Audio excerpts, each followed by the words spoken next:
बहुओं, आज क्या बना रही हो खाने में? कुछ बढ़िया सा ही बनाना। हाँ माँ जी, आज तो मैं खाने में पनीर के पराठे बना रही हूँ। और देखना, वो आपको बहुत पसंद आएंगे। नहीं माँ जी, पनीर वनीर गया तेल लेने। आज घर में बनेगा दाल पालक और जीरा राइस, और साथ ही पालक के पकोड़े भी। देखना, एक बार अगर आप लोग खा लोगे तो दीवाने हो जाओगे। नहीं नहीं, पनीर ही बनेगा। नव्या, अपनी ये जिद छोड़ दो। पालक ही बनेगा आज। नहीं दीदी, अरे आपको तो हर बार अपनी ही चलानी होती है।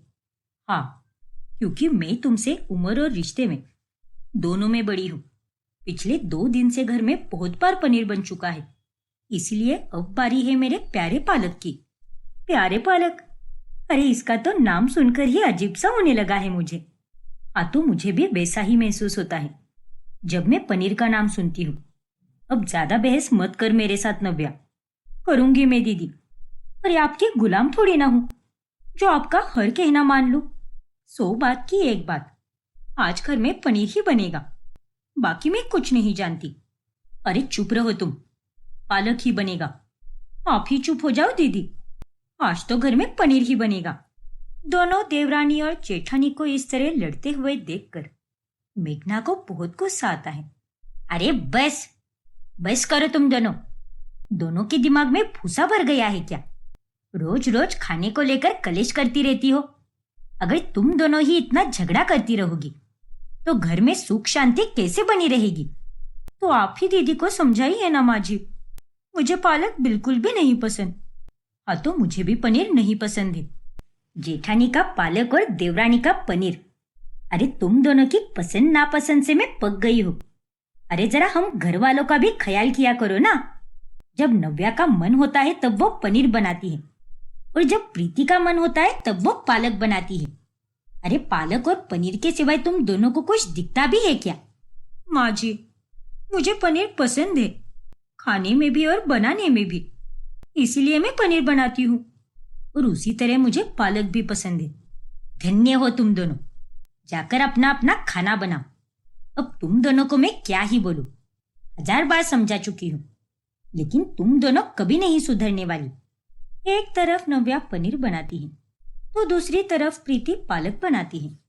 हे राम जी, ये पालक और पनीर के अलावा ना जाने में कोई और डिश कब खा पाऊंगी।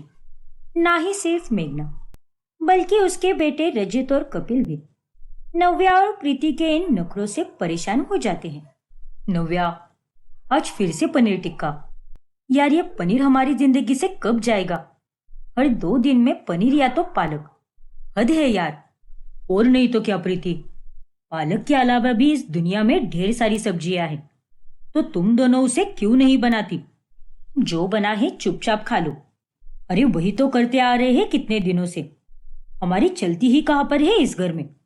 इंसान दिन रात मेहनत करता है, वो भी बस 2 वक्त की रोटी चैन से खाने के लिए। लेकिन यहाँ तो 2 वक्त की रोटी में बस पालक और पनीर ऑन लूप चलता रहता है। अरे हमारे ऑफिस में बाकी सभी लोग कितना अच्छा अच्छा खाना लाते हैं, लेकिन हमारे टिफिन में या तो पालक रहता है या फिर पनीर रहता है। हमारे साथ साथ ये सब देखकर हमारे ऑफिस के कलीग भी थक गए हैं, और सभी हमारा मजाक उड़ाते हैं। और हम ये बिल्कुल भी नहीं कह रहे कि तुम दोनों को जो पसंद है वो मत बनाओ, लेकिन कभी तो अपने पतिदेव की पसंद का भी कुछ बना लिया करो ना। कितनी सारी डिशेस रहती हैं जिनमें कितना सारा पोषण और तत्व रहता है, लेकिन नहीं, तुम दोनों की गाड़ी बस पालक और पनीर के बीच अटकी रहती है। बस बहुत हुआ कपिल, बहुत बोल लिए तुम। अरे माना कि हर 2 दिन में पालक और पनीर से बने आइटम ही बनते हैं, लेकिन वो सब कितने स्वादिष्ट और खाने लायक होते हैं। और आपको पता है क्या, हम दोनों अपनी पूरी कोशिश करते हैं कि नई से नई रेसिपी बनाए, ताकि आप सबको भी खाने में बहुत मजा आए। और नहीं तो क्या, पहली बार दीदी ने जिंदगी में कुछ सही कहा है। क्या कहा? अरे कुछ नहीं दीदी, पर देखो ना रजत, आज मैंने पनीर का पुलाव बनाया है।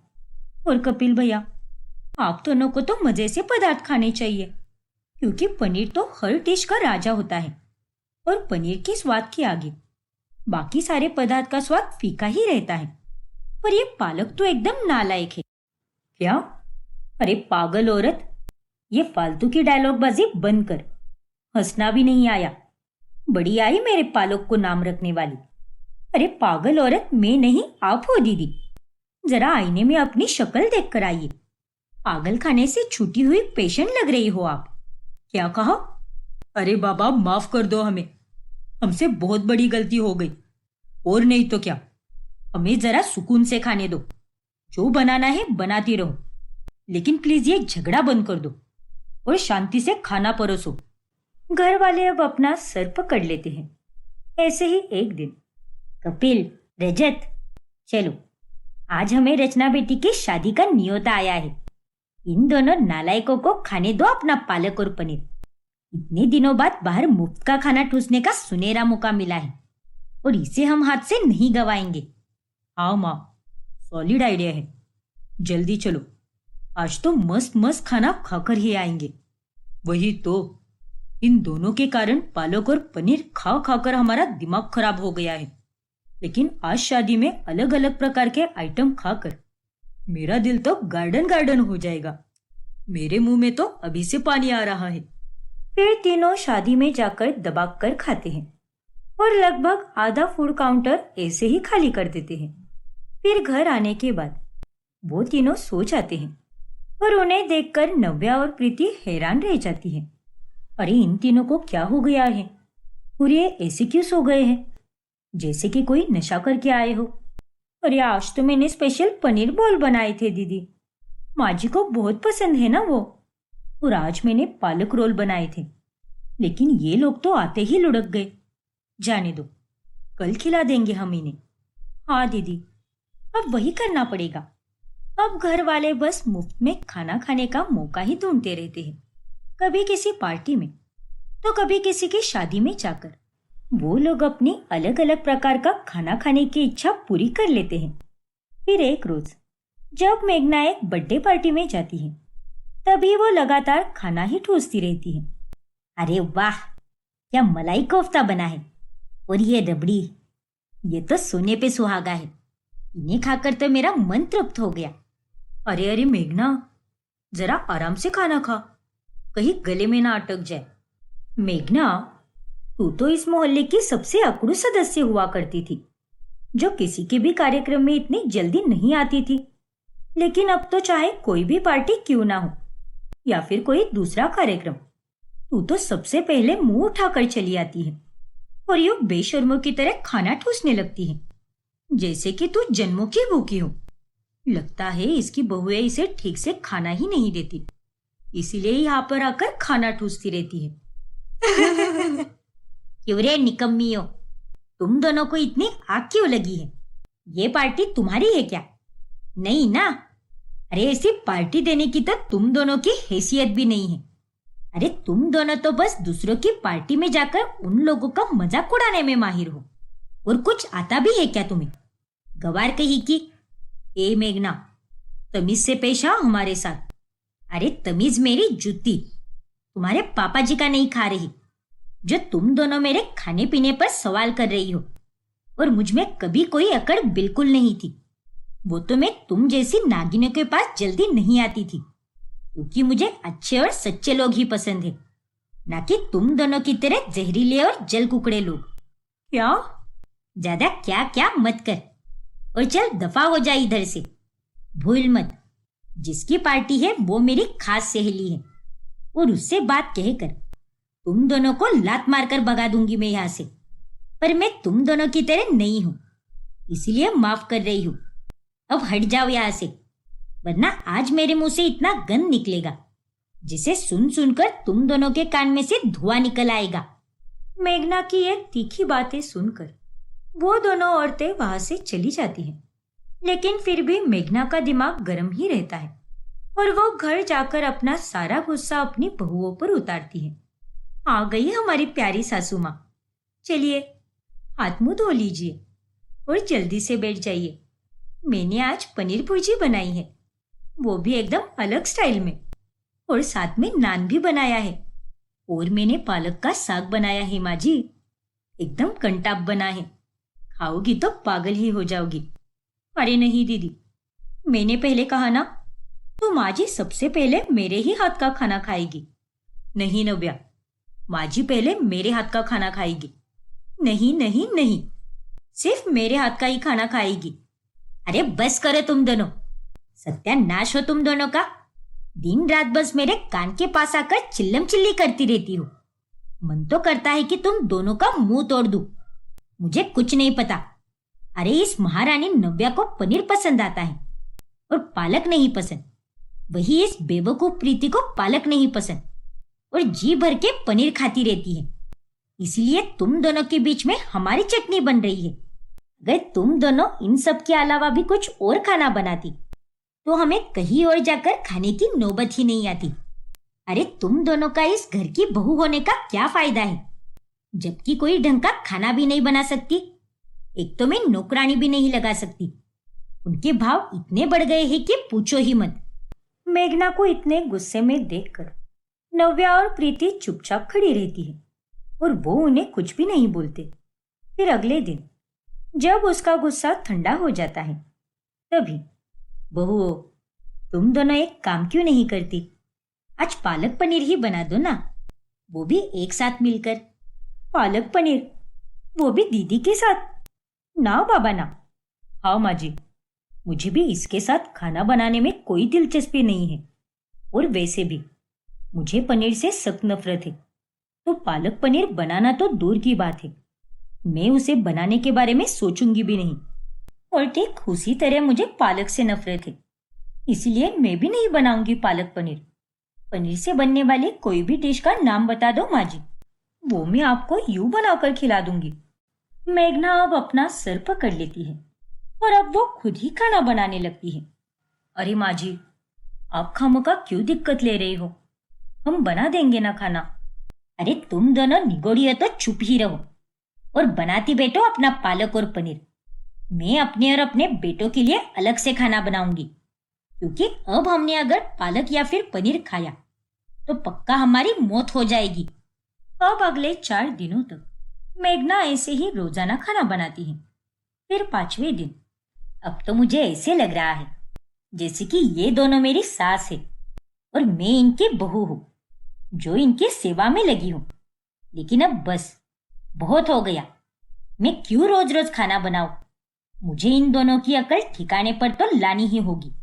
और उसके लिए अब मुझे समझ आ गया है कि मुझे अब क्या करना चाहिए। बस मेरा ये प्लान काम कर जाए। वैसे उम्मीद तो नहीं है, क्योंकि दोनों बहुएं एक नंबर की डोबी डफोड़ है। फिर भी मैं कोशिश जरूर करूंगी। फिर मेघना पालक और पनीर को मिलाकर पालक पनीर की स्वादिष्ट सब्जी बनाती है और वो उसमें पनीर को कद्दूकस करके डालती है ताकि पनीर समझ ही ना आए, और दोनों बहुओं को चखने के लिए कहती है, ये क्या है माँ जी? आपको पता है ना, मुझे पनीर के सिवाय और कुछ भी नहीं भाता। हाँ माँ जी, मुझे भी पालक के सिवाय कुछ भी नहीं भाता, इसलिए मैं ये सब्जी नहीं खा सकती। अगर तुम दोनों ने ज्यादा नखरे किए तो अभी के अभी बोरिया बिस्तर बांधकर मायके पार्सल कर दूंगी। हाँ नहीं तो चलो खाओ चुपचाप इसे। फिर दोनों देवरानी और जेठानी पालक पनीर की सब्जी खाती है और वो उन्हें बेहद पसंद आती है। अरे वाह, क्या कमाल की सब्जी बनी है ये। माँ जी, मुझे और चाहिए। हाँ माँ जी, ये तो एकदम लाजवाब सब्जी है, मैं भी और खाऊंगी। दीजिए ना माँ जी। हाँ हाँ क्यों नहीं, खाओ खाओ, खूब खाओ। दोनों बहुएं मिलकर एक बार में ही ढेर सारी पालक पनीर की सब्जी खा लेती है। क्यों, बनी है ना अच्छी सब्जी? अच्छी नहीं माँ जी, बहुत बहुत बहुत अच्छी बनी है। हाँ माँ जी, लेकिन इसका नाम क्या है? पालक पनीर। क्या? हाँ, प्रीति का चहीता पालक और नव्या का पसंदीदा पनीर, दोनों का मिश्रण बना के ही बनी है ये सब्जी। मुझे तो विश्वास ही नहीं हो रहा कि मैंने अभी अभी पनीर खाया है। क्या पनीर सच में इतना स्वादिष्ट होता है? हाँ दीदी, मुझे भी यकीन नहीं हो रहा कि मैंने भी अभी पालक खाया है, वो पालक जिससे मैं बचपन से नफरत किया करती थी। और ये पालक इतनी स्वादिष्ट होती है, ये बात तो मुझे आज ही पता चली। देखो बहुओं, मैंने ये सब कुछ जानबूझकर किया है ताकि तुम दोनों को पता चले कि जब तक हम स्वाद ही नहीं चखेंगे हमें पता ही नहीं चल सकता कि आखिर वो पदार्थ अच्छा है या बुरा है। ठीक उसी तरह जीवन में भी हम अक्सर कुछ कार्य को सोचकर टाल देते हैं कि ये हमसे नहीं हो पाएगा, लेकिन जब तक हम उस कार्य को करने का प्रयास ही नहीं करेंगे तो हमें कैसे पता चलेगा कि वो कार्य सच में मुश्किल है या आसान है। इसीलिए हमें बिना किसी चीज का स्वाद चखे उसके बारे में अच्छा या बुरा नहीं कहना चाहिए। हाँ माँ जी, आप एकदम सही कह रही हो। और जैसे आज मैंने ये पालक और पनीर को एक करके इतनी मजेदार पालक पनीर की सब्जी बनाई है, वैसे ही जीवन में जब दो लोग एक होकर कोई कार्य करते हैं तो उसमें भी चार चांद लग जाते हैं। अरे तुम दोनों जेठानी देवरानी क्यों लड़ते झगड़ते हो? सारी उम्र उसी में बीत जाएगी और फिर अंत में पछतावा ही होगा। उससे अच्छा तो यही होगा कि एक दूसरे की बुरी आदतों को नजरअंदाज करो और एक साथ प्यार से रहो और साथ मिलकर खाना बनाओ। जी माँ जी, माफ कीजिए हमें। ओए दीदी, आप भी मुझे माफ करो और आज से मैं पालक भी खाऊंगी और साथ ही बाकी की सारी सब्जियां भी, और दीदी के साथ मिलकर हर प्रकार का खाना भी बनाऊंगी। मुझे भी माफ कर दो आप दोनों। अब से इस घर में कोई कलेश नहीं होगा और ढेर सारा अलग अलग प्रकार का खाना बनेगा। क्यों नव्या? हाँ दीदी। और इस तरह अंत में सब कुछ ठीक हो जाता है और देवरानी और जेठानी साथ मिलकर रोजाना भिन्न भिन्न प्रकार का बढ़िया खाना बनाती हैं और उन्हें खाकर घर वाले भी बहुत खुश होते हैं। ये लीजिए माँ जी, आपके पसंदीदा लौंग इलायची वाली चाय, और साथ में मैंने पनीर और आलू के पकौड़े भी बनाए हैं। वाह वाह वाह, मजा ही आ गया। एक तो बारिश का मौसम और ऊपर से चाय और पकौड़े, और क्या चाहिए जीवन में। हाँ माँ जी, वो बात तो है। और माँ जी, मुझे ना आपसे एक जरूरी बात करनी है। हाँ बोलना बहू। माँ जी, मैं अपनी सहेलियों के साथ देव दर्शन के लिए 2 दिन बाहर जाना चाहती हूँ। क्या? हाँ माँ जी, वो अचानक से सारी सहेलियों ने प्लान बनाया है, इसीलिए।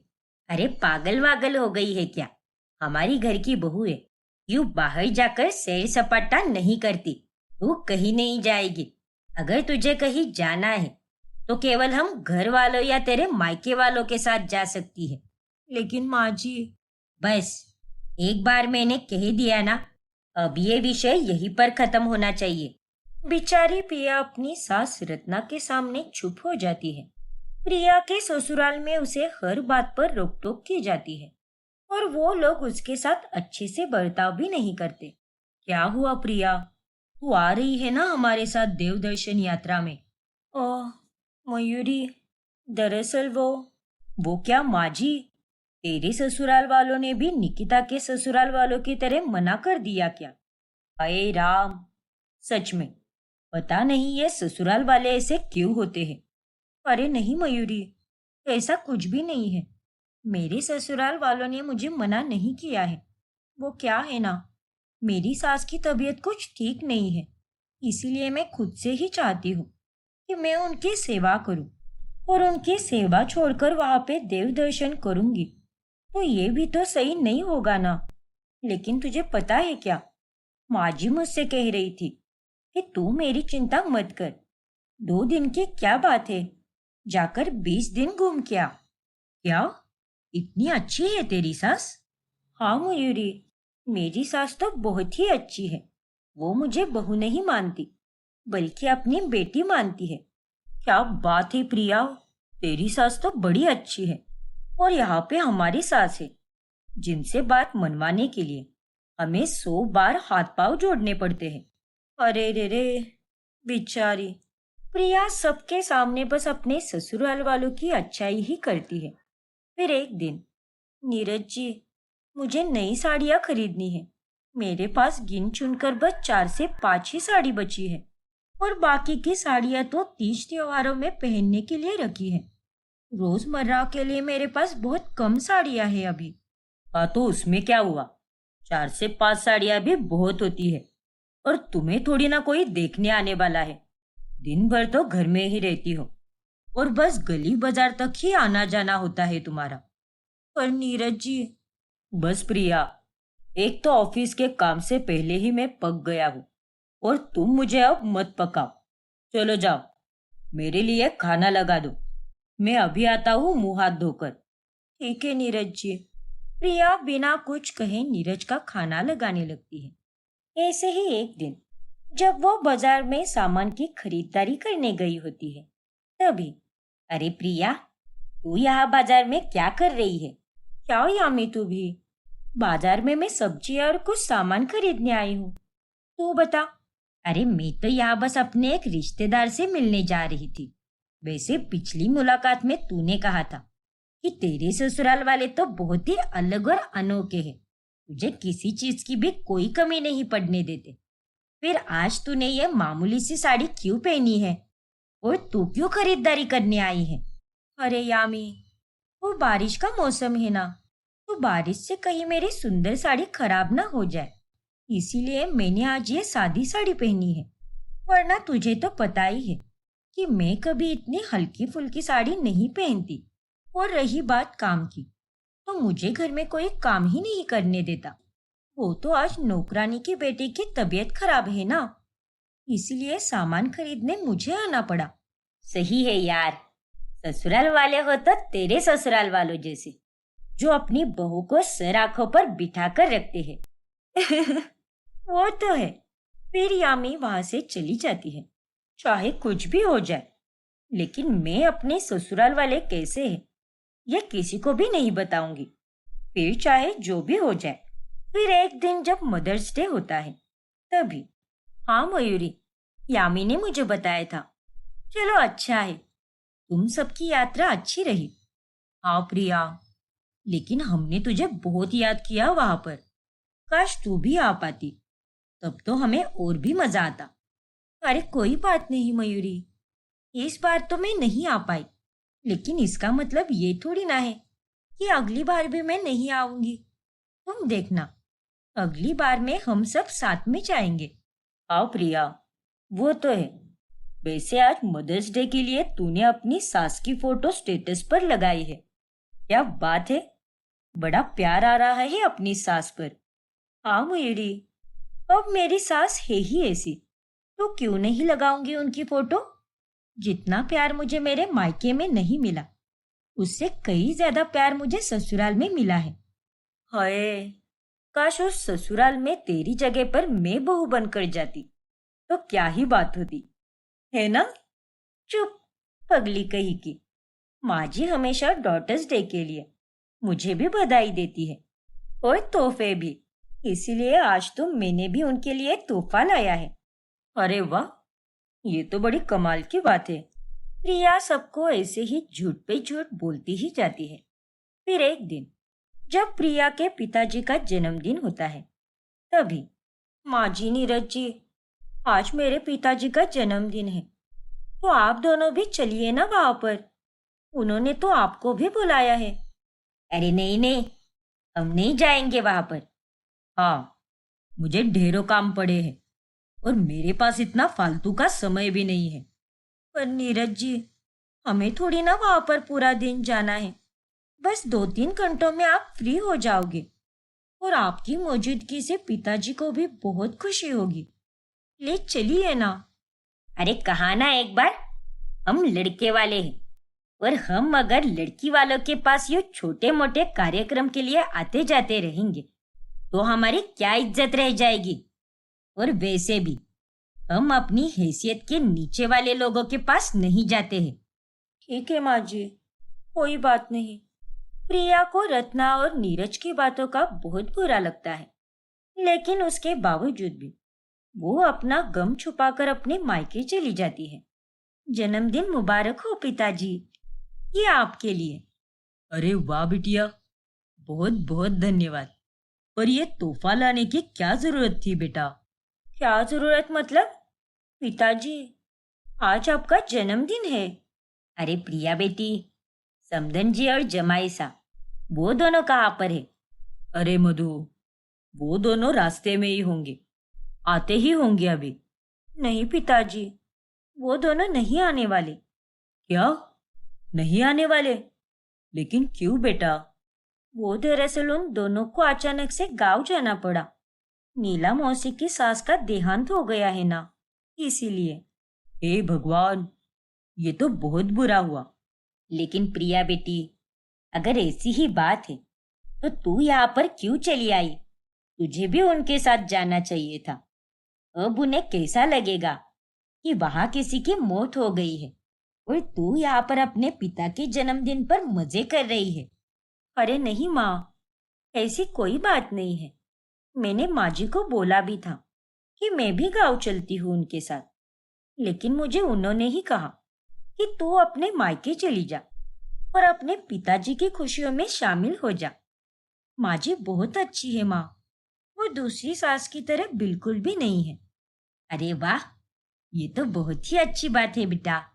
तभी वहां पर एक आदमी आता है और वो बोलता है, अरे प्रिया बिटिया, अभी तो तुमने बोला कि तुम्हारे ससुराल वाले गांव गए हैं, लेकिन जब मैं तुम्हारे ससुराल के रास्ते से जा रहा था, तब मैंने तुम्हारी सास और तुम्हारे पति को देखा। वो दोनों तो घर पर ही थे। क्या? अरे लेकिन वो दोनों तो गांव चले गए हैं ना बेटा। उस आदमी की बात सुनकर प्रिया बहुत घबरा जाती है। हे भगवान, अब मैं क्या करूं? काका जी ने तो सारा सच उगल दिया। बोलो बिटिया, वो दोनों गांव नहीं गए हैं क्या? तुमने हमसे झूठ क्यों बोला फिर? अरे नहीं माँ, मैंने कोई झूठ नहीं बोला, बस गलत बोला थोड़ा सा। दरअसल वो दोनों अभी तक गांव नहीं गए हैं, बल्कि अभी निकलने वाले होंगे। अभी आधे घंटे में उनकी ट्रेन है और वो वहां पर बस आधा दिन रुककर वापस भी आ जाएंगे। अच्छा अच्छा, ऐसी बात है क्या? इसका मतलब वो निकले नहीं हैं अभी तक। अच्छा, ऐसा है तो फिर ठीक है। कोई बात नहीं काका जी, कभी कभार गलतफहमियां हो जाती हैं और आपको थोड़ी ना पता था कि वो आधे घंटे में निकल रहे हैं। इस तरह प्रिया मामले को संभाल लेती है और फिर वो रसोई में जाकर अपनी माँ का हाथ बटाने लगती है। अरे प्रिया बेटी, तू यहाँ पर काम क्यों कर रही है? जा बेटा, जाकर आराम कर ले। ससुराल में भी तो तुझे दिन रात काम ही करना होता है। मैं यहाँ पर सबको परोस दूंगी, तू अब जा यहाँ से। अरे नहीं माँ, ऐसा कुछ भी नहीं है। मेरे ससुराल में तो मुझे माँ काम ही नहीं करने देती। उन्हें भी काम करना बहुत पसंद है, इसीलिए आधे काम तो वो ही कर देती है। अरे वाह, सच में बेटी? हाँ माँ, मेरे ससुराल वाले बहुत अलग है। वो बाकियों की तरह बिल्कुल भी नहीं है। इसलिए आप जाकर आराम करो और मुझे ये काम करने दो। ससुराल में भी तुम्हें आधे से ज्यादा दिन आराम ही फरमाती हो, इसीलिए अब यहाँ पर तो मुझे काम करने दो। अच्छा ठीक है बेटा। प्रिया फिर से अपनी माँ को दिलासा देने के लिए झूठ बोल देती है। ऐसे ही एक दिन उसकी सहेलियां यामी और मयूरी बिन बुलाए उसके घर चली जाती है। अरे यामी, मयूरी, तुम दोनों यहाँ पर अचानक से कैसे आना हुआ? क्यों रे प्रिया, हमें तुझसे मिलने के लिए कोई अपॉइंटमेंट लेनी होगी क्या? और नहीं तो क्या? अरे नहीं बाबा, ऐसी कोई बात नहीं है। हाँ हाँ, अरे हम तो बस ऐसे ही आए हैं, यहीं से गुजर रहे थे तो सोचा कि तुझसे भी मिलते जाए। अच्छा, बैठो ना, मैं अभी चाय नाश्ता लाती हूँ। फिर प्रिया उनके लिए चाय नाश्ता लेकर आती है। तभी उसकी सास रत्ना वहां पर आती है। अरे ओ नालायक, मैंने तुझे कब से शरबत बनाने के लिए बोला था और तू यहाँ पर अपनी सहेलियों की सेवा कर रही है? हाँ? अरे नहीं माँ जी, वो मैं शरबत बनाने जा ही रही थी कि तभी ये दोनों आ गई। और तुम दोनों थोड़े बेवकूफ हो क्या? ये घर कोई खुला मैदान है या गार्डन है जहाँ जब जी चाहे मुंह उठाकर चले आए?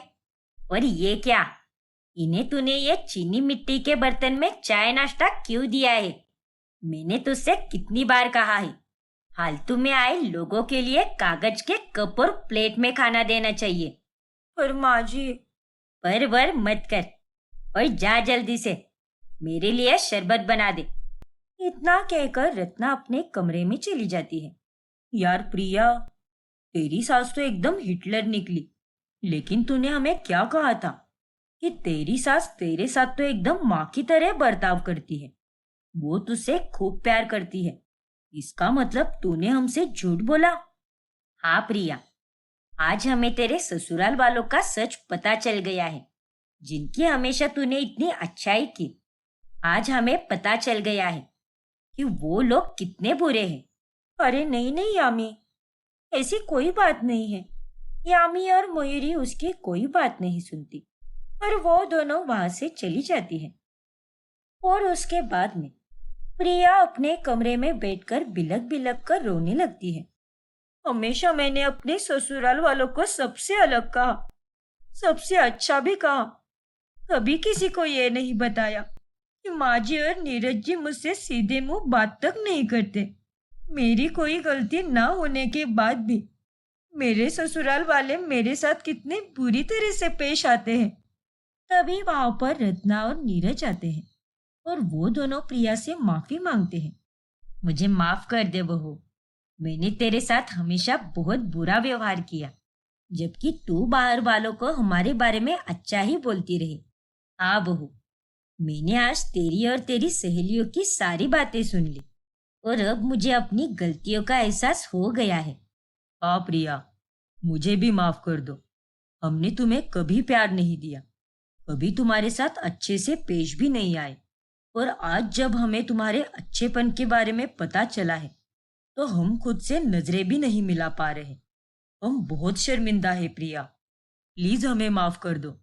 आप दोनों मुझसे माफी मत मांगिए, मैं तो बस आप दोनों से प्यार चाहती हूँ और कुछ भी नहीं।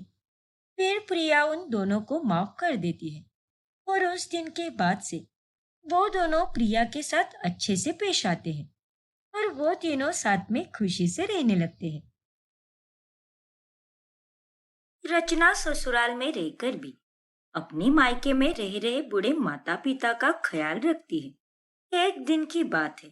अरे रचना बहू, ये तूने एक तरह के दो दो मिठाई के डब्बे क्यों लाए हैं? माँ जी, एक मिठाई का डब्बा यहाँ के लिए है और दूसरा डब्बा मैं मेरे मायके ले जाने वाली हूँ।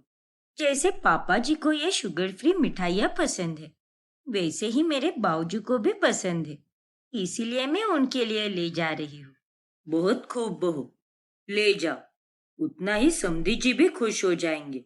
हाँ पापा जी। और माँ जी, मैंने दोपहर का खाना भी बना दिया है और झाड़ू पोछे से लेकर कपड़े धोने तक हर एक काम कर दिया है। अब मैं सीधे शाम को 6 बजे ही आऊंगी। चलो, मैं आती हूँ। हाँ, हो गया इसका शुरू।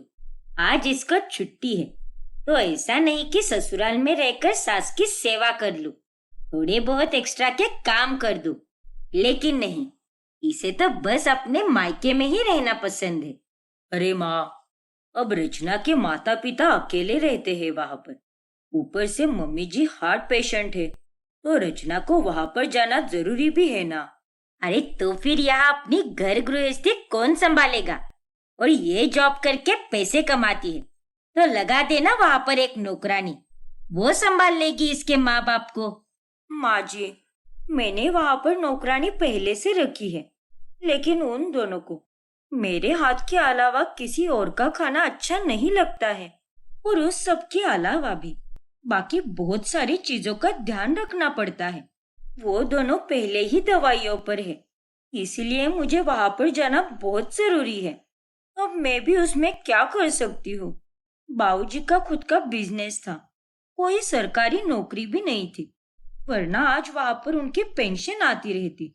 इसीलिए आज मुझे उनकी हर तरह से देखरेख करनी पड़ती है और ये बात आपको समझनी होगी माँ जी। और वैसे भी शीला, आज तक बहू ने हमें किसी चीज की कोई कमी महसूस नहीं होने दी। उसने अपना ऑफिस, ससुराल और मायका तीनों को बखूबी हैंडल किया है, तो फिर तुम क्यों इतना तिलमिला रही हो? अपने ही पति के मुंह से ये बातें सुनकर शीला मुंह फुलाकर कमरे में चली जाती है। फिर एक दिन शीला देखती है कि रचना अपने बाबूजी को पैसे ट्रांसफर कर रही है। ये देखकर उसे बहुत जलन होती है। हेलो बाबूजी, मैंने आपको 5,000 रुपए ट्रांसफर कर दिए हैं। आ गए कि नहीं चेक कीजिए एक बार। हाँ बिटिया, आ गए हैं पैसे, धन्यवाद। वाह वाह वाह, बहुत अच्छे से गुल खिला रही हो बहू। अरे तुमने हम सबको क्या बेवकूफ समझ के रखा है क्या? अब क्या हुआ माँ जी, क्यों हर बार गुस्सा हो जाती हो आप? अरे कल मुही, तू अपने ससुराल में कम पैसे देती है और अपने मायके में ज्यादा पैसे देती है। इतना बड़ा भेदभाव करते हुए तुझे शर्म नहीं आती क्या? नालायक कहीं की। क्या? ये आप कैसी बातें कर रही हो माँ जी? तभी वहां पर मानव आता है। माँ, ये सब आप क्या बोल रही हो? अरे अगर रचना ने घर में कम पैसे दिए भी हैं, तो उसमें कौन सी बड़ी बात है? हमारे घर में पैसों की कोई समस्या नहीं है, या फिर हमारे खाने के कोई लाले भी नहीं पड़ रहे। तो फिर आपको क्या दिक्कत है? वो बात नहीं है मानव बेटा। अगर ये दिन भर जॉब करेगी और यहाँ रहकर भी ज्यादा पैसे उधर देगी तो ये बात तो गलत है ना? नहीं माँ, रचना अपने माता पिता का सारा खर्चा अकेली ही संभाल रही है और उन दोनों के रहन सहन से लेकर खाने पीने तक सारा खर्चा वो खुद ही संभालती है। और ये कोई आसान बात नहीं है माँ। रचना तो मुझसे या पापा से कोई मदद भी नहीं ले रही। वो बिल्कुल भी नहीं चाहती कि हम उसकी बैसाखी बने। ऊपर से वो हमारे घर पर भी पैसे लाकर दे रही है। और इतना सब करने के बावजूद भी आप इस पर अपनी भड़ास क्यों निकाल रही हो? वो सब मुझे कुछ नहीं पता मानव। मुझे तो बस इतना पता है कि एक लड़की जब पराई हो जाती है तभी उसे अपने मायके वालों को कुछ नहीं देना चाहिए। ये एक निकम्मी बहू है। इसे तो बस अपने मायके से ही प्यार है और इसे अपने माता पिता की इतनी ही पड़ी थी तो इसने शादी की ही क्यों? माँ, तू बीच में अपना मुंह मत घुसा वरना तेरे दोनों गाल सेक दूंगी मैं। और तू बहू, तुझे या तो अपनी जॉब छोड़नी होगी या फिर अपने मायके जाकर रहना होगा। और अगर तू अपना फैसला नहीं कर पाई तो मुझसे बुरा और कोई नहीं होगा। इतना कहकर शीला वहां से चली जाती है। रचना, तुम टेंशन मत लो, मैं हूं ना तुम्हारे साथ। माँ को मैं समझाऊंगा। माँ जी ये बात क्यों नहीं समझ पा रही कि मैं जिम्मेदारियों में बंध गई हूँ। अगर मेरे माता पिता को मैं नहीं संभालूंगी तो उनका ख्याल कौन रखेगा? रचना भावुक हो जाती है। तभी मानव उसे सांत्वना देता है। ऐसे ही एक रात अचानक से रचना को उसके बाबूजी का फोन आता है। क्या हुआ बाबूजी, आपने इतनी रात को फोन किया मुझे? घर में सब ठीक तो है ना? नहीं रचना बिटिया, तुम्हारी माँ को बहुत तेज बुखार आया है। तुम जल्दी से यहाँ पर आ जाओ बिटिया। और अगर तुम्हें एतराज ना हो तो दामाद जी को भी साथ लेकर आना, लेकिन अकेली मत आना बिटिया। ठीक है बाबूजी, मैं अब भी आती हूँ। तब तक आप माँ के माथे पर ठंडी पट्टियाँ रखिए। तब तक हम दोनों भी डॉक्टर के साथ पहुँच जाएंगे वहां पर। रचना देखती है कि मानव तो गहरी नींद में सोया है, इसीलिए वो उसे उठाना सही नहीं समझती और अकेली ही रात में निकल पड़ती है और डॉक्टर के साथ अपने मायके पहुंच जाती है। जिसके बाद डॉक्टर शांति को इंजेक्शन देकर दवाइयाँ देते हैं। हमें माफ कर दे रचना बिटिया, तुझे विदा करने के बाद भी हम तुझे कितनी तकलीफ दे रहे हैं। हाँ बिटिया, लेकिन तू दामाद जी के साथ आ जाती ना। अकेली क्यों आई तू? आजकल जमाना सही नहीं रहा बिटिया। माँ बाबूजी, मैं आप दोनों की बेटी हूँ और आपकी ये बेटी एक चट्टान की तरह मजबूत है। इसे कुछ नहीं हो सकता और आप दोनों को मुझसे माफी मांगने की या फिर मेरा शुक्रिया अदा करने की कोई जरूरत नहीं है। एक बेटा अगर शादी के बाद अपने माता पिता को संभाल सकता है तो फिर एक बेटी क्यों नहीं संभाल सकती? एक शादीशुदा बेटी ने अपने माँ बाप को संभाला तो उसमें क्या गलत है? अरे ये तो मेरा फर्ज है, क्योंकि आज आप दोनों की वजह से ही मैं इस काबिल बनी हूँ। हाँ बिटिया, ऊपर वाला हमेशा तेरा दामन खुशियों से भर दे। फिर रचना अपने मायके में ही सो जाती है और सुबह होने पर वो अपने ससुराल चली जाती है। तभी दरवाजे पर गुस्सैल शीला खड़ी होती है और वो रचना के सामने उसका सूटकेस फेंक देती है। ये आप क्या कर रही है माँ जी? बहुत पर निकल आए हैं ना तेरे। इतनी बार समझाया लेकिन तूने मेरी एक बात नहीं समझी। तुझे मैंने क्या कहा था, या तो जॉब छोड़ दे या फिर हमेशा हमेशा के लिए अपने मायके चली जा, लेकिन तूने फैसला नहीं लिया। अरे बेशरम लड़की, आधी रात को अपना ससुराल छोड़कर मायके चली गई तू, निर्लज्ज कहीं की। देखिए माँ जी, मैं कहीं पर अपना मुंह काला करने नहीं गई थी। मैं तो अपनी बीमार माँ का ख्याल रखने गई थी, समझी ना? ज्यादा जबान मत लड़ा मेरे साथ। आज तो तुझे चुनना ही होगा बहू, मायका या ससुराल। आखिर क्या है तेरे लिए सबसे महत्वपूर्ण?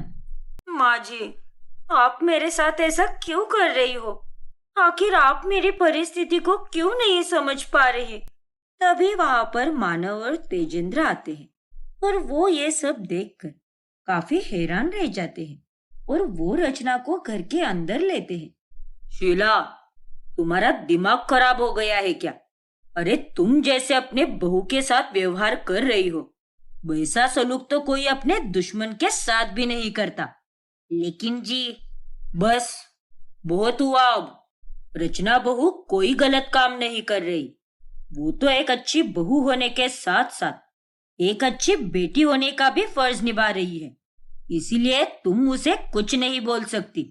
और ये मेरा घर है, इसीलिए इस घर में कौन रहेगा और कौन नहीं, इसका फैसला भी मैं ही करूंगा।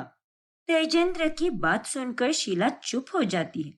फिर बाद में, इसने तो एक अच्छी बहू बनकर मेरे पति और बेटे का दिल जीत लिया है, इसीलिए वो हमेशा उसकी तरफदारी करते रहते हैं। और अब मुझे इसका मायके जाना बंद करने के लिए इन दोनों को उसके खिलाफ भड़काना होगा। अब शीला एक चाल चलती है और वो उन दोनों के टिफिन बॉक्स में कुछ मसाले मिलाती है, जिससे खाना एकदम बेस्वाद बन जाता है। और साथ ही वो दुकान के कुछ जरूरी पेपर्स भी गायब कर देती है, जिससे तेजेंद्र और मानव घर आने पर उसे खूब सुनाते हैं। बहू, आज तुम्हारा ध्यान कहाँ पर है? एक तो तुमने कितना बेस्वाद खाना बनाया और उसके बाद में तुमने दुकान के जरूरी कागजात भी गुमा दिए हैं। सच में रचना, तुम इतनी लापरवाही कैसे कर सकती हो? अरे नहीं नहीं, ऐसा नहीं हो सकता। मेरा विश्वास कीजिए, मैंने खाना अच्छा ही बनाया था, लेकिन पता नहीं कैसे उसका स्वाद बिगड़ गया। और वो दुकान के कागजात भी मैंने खुद अपने हाथों से अलमारी में रखे थे, फिर वो वहां से गायब कैसे हो सकते हैं? देखा, आप दोनों तो इसकी बड़ी तरफदारी कर रहे थे।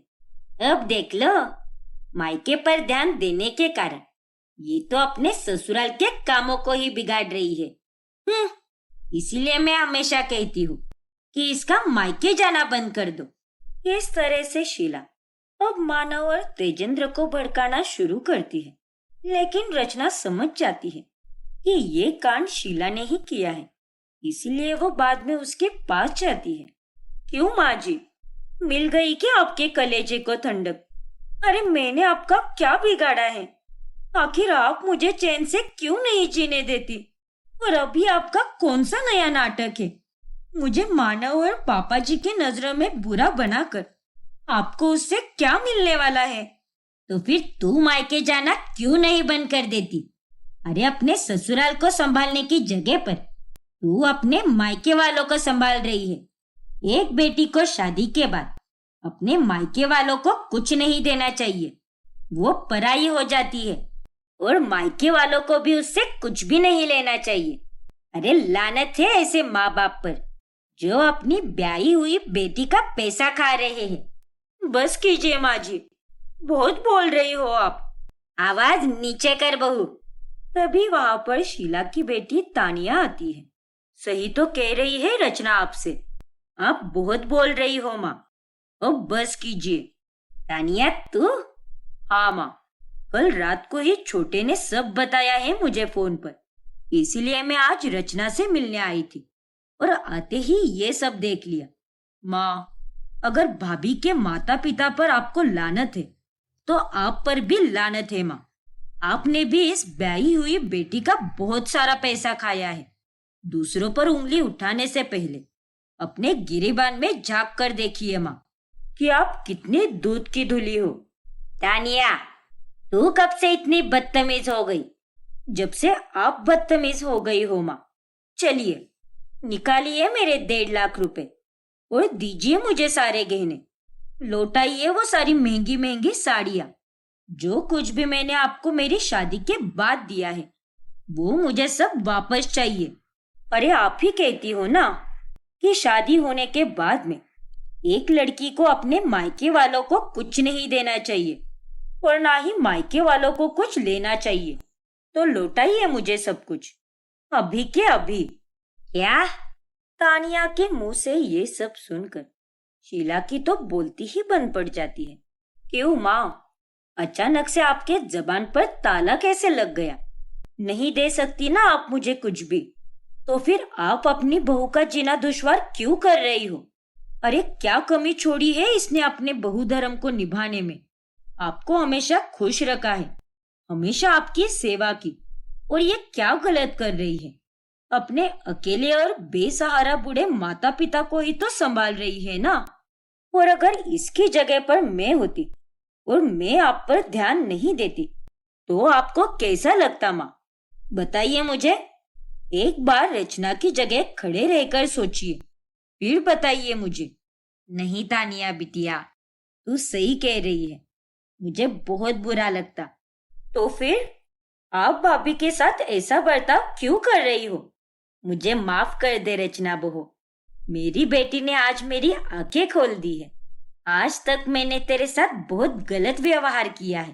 तू बेचारी तो अपने माता पिता को संभाल रही थी और मैंने तुझे इतनी परेशानी दे दी। माफ कर दे बहू। कोई बात नहीं माँ जी, आपको अपनी गलती का एहसास हुआ, वही मेरे लिए काफी है। थैंक यू तानिया दी। इस तरह अंत में सब ठीक हो जाता है और रचना अब खुशी खुशी से अपने मायके और ससुराल दोनों को संभालती है।